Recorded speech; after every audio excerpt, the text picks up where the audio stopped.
Hey, this is episode 216, the episode of the beast, because the number of the beast is 666, and 6 times 6 times 6 is 216, the episode number. Lance, go ahead. You told me that that announcement was going to be interesting.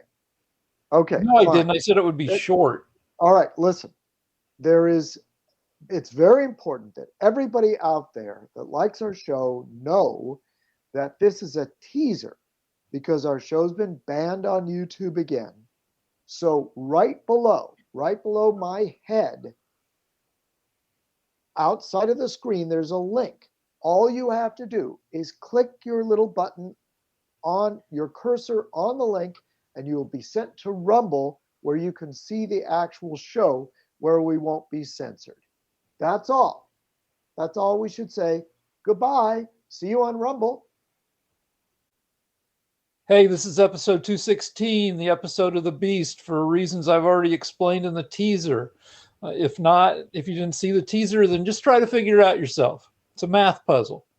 Um, so thing one I want to talk about just quickly is we have an emergency pandemic supply stash.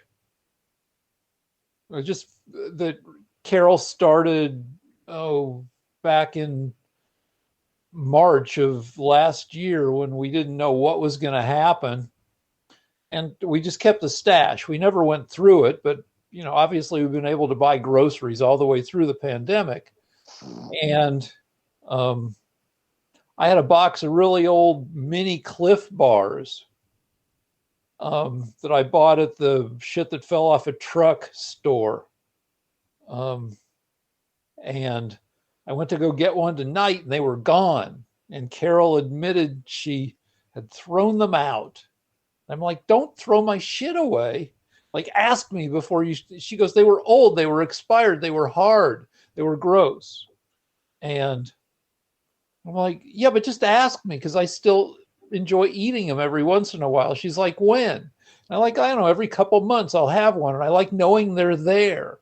And she goes, well, I've never seen you eat one. And I'm like, when do you see me eat any specific thing? It's like, and anyway, I Columboed her and badgered her into, I go, finally I said, like, she was like, I'll get you new ones. I'm like, that's not the point. Because so I finally reached the point where, like, when did you throw them away? And it turns out she just thrown them away. And Wow. she went out to the bin that's ready for tomorrow's garbage pickup and rescued the Cliff bars. And I got the Cliff bars back at only the expense of me being an asshole. And that's evidence of psychic power. You guys have been married so long that you can read each other's minds.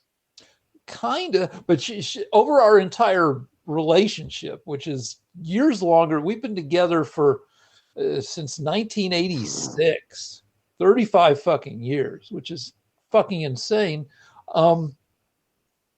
She throws shit away, and I like to keep shit. I believe you and I, Lance, are of the same mind because we like making shit. And if your place is all Marie Kondoed, if it's all cleaned out, you only have the essentials, then you don't have enough shit around to improvise shit if you want to make something, right? You like keeping shit. Okay. All right. True story. Just this week, a woman that happens to live here sometimes tried to throw out my chair, this chair.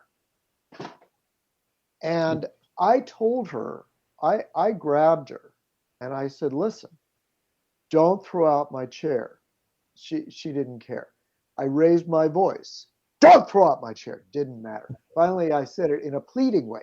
Please don't throw out my chair. And I tried explaining. And it came to me. I said to her the only words that were really true, and that is, this chair has given me more pleasure than you have. and that, no guilt whatsoever, complete sociopath. She doesn't care. She wouldn't care. But the point is that I meant it, and for some reason, she agreed not to throw out the chair. I don't know what it was that got through to her, Is but that like it's not a it's not the bind? Is that a it, standing agreement, or may it go like you may go drive to Rite Aid to get some seltzer and come back to find your chair gone?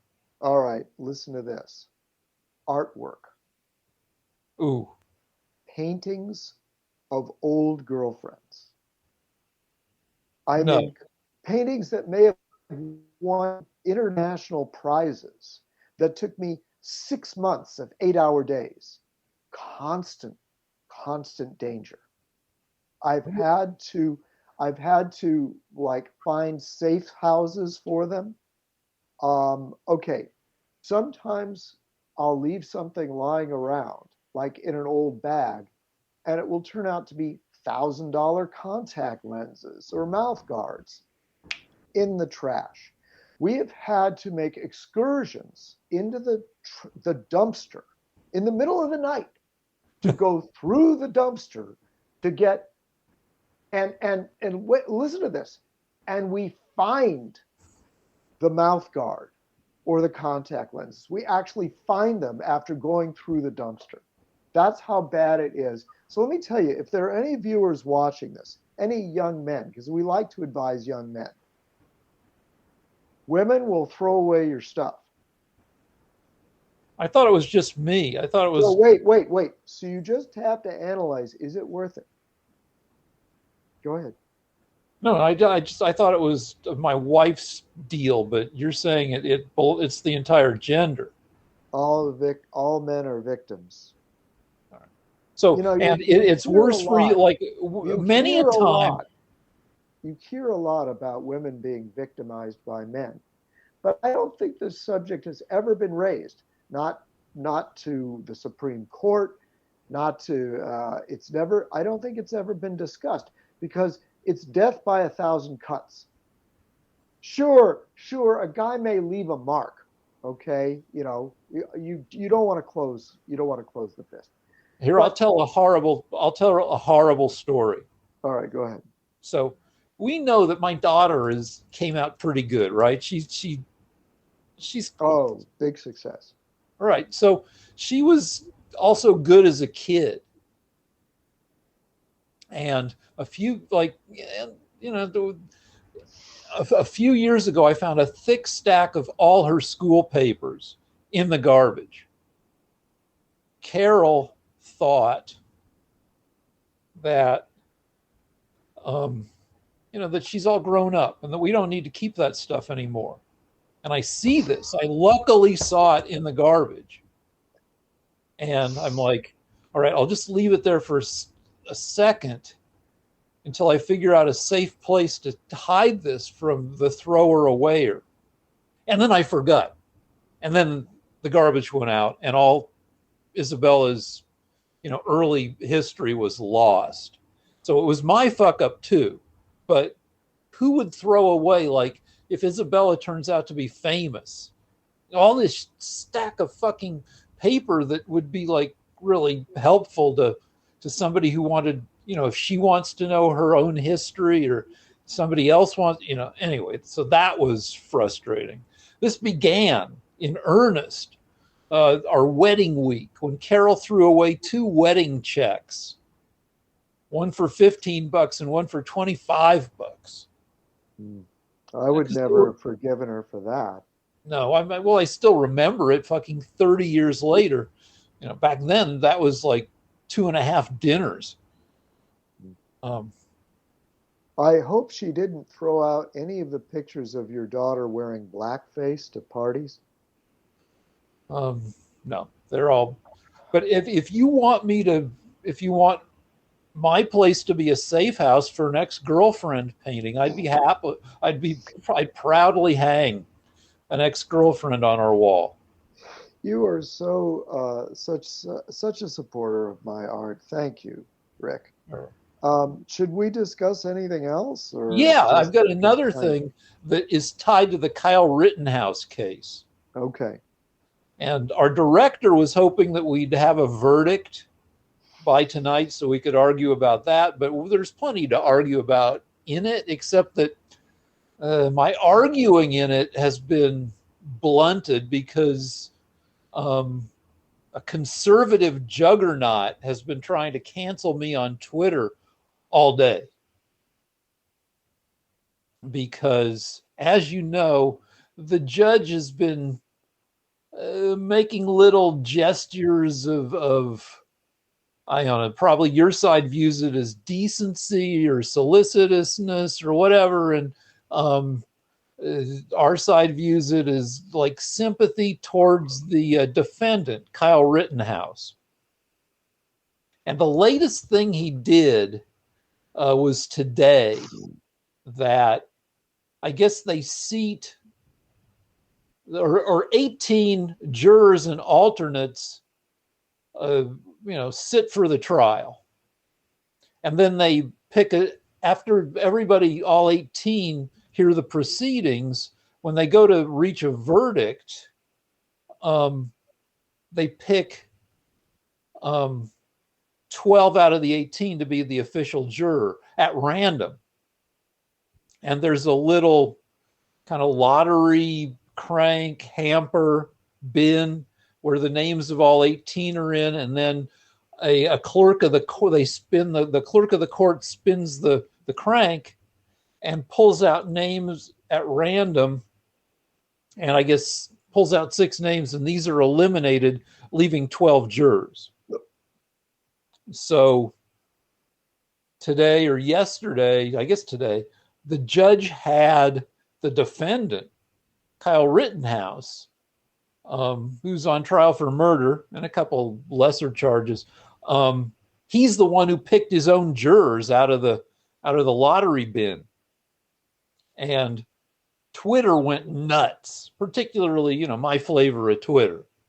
And, seeing, that I read some articles subsequently, and the legal authorities think it's odd, but it's harmless. Randomness is randomness. It's not like it's going to change, but it just seemed like really.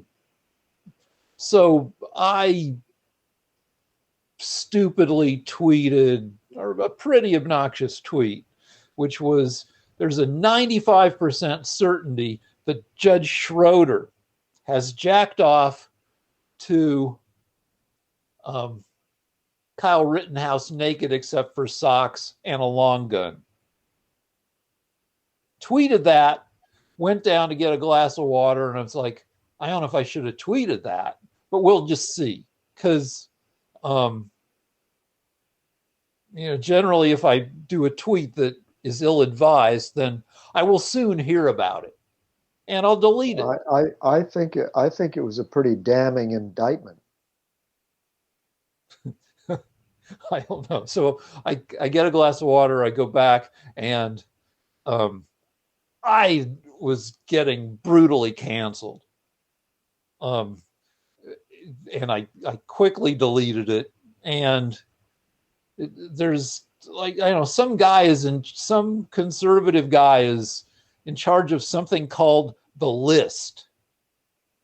And the list is, I guess, I don't know exactly what the list is, but I assume it's like a weekly list of libs on social media saying scurrilous lib shit that needs to be stomped out with extreme prejudice. So all day I had thousands of people just calling me, just a few people called me shit, and then hundreds every time would retweet the calling out of me of being a lame person, a pedophile, because my tweet involved somebody who was recently underage, though he's adult now, being naked. And I engaged, I don't know, for hours, I engaged in a dialogue. I said the tweet was ill-advised, and talked it over with some of the more reasonable people who were giving me shit, and kind of I don't know. I mean, the tweet was ill-advised, and I then don't think it was. I mean, I love the judge, but I think your tweet was, just obviously meant to be flippant and silly. And I don't know why anybody would take it seriously enough to be angry. well, anyway, a lot of people, the forces, like I've done tweets that were worse, that were more offensive, that didn't get called that out. That there are people who can marshal cancellation forces on Twitter and I guess on other social media, and this is the most severely I've had those forces called out. But what happens to you? I mean, Well, what is the punishment other Well, the than nice people thing say they about don't having like you? been solidly, like just people giving me shit, basically, some people tried to get me, I think, fired from Kimmel. But since I was fired from there, like nearly, I guess, 8 years ago, like 7.5 years ago, I think, um, I have nothing to be fired from. I feel like Right. if I had a job that, maybe I could be fired. I maybe if I'd left the tweet up, a bunch of like 100 people would have reported it, and maybe would have gotten me suspended from Twitter for a few hours or a day or something. Um, um, Well, uh, I know a lot of people are that are getting fired for not being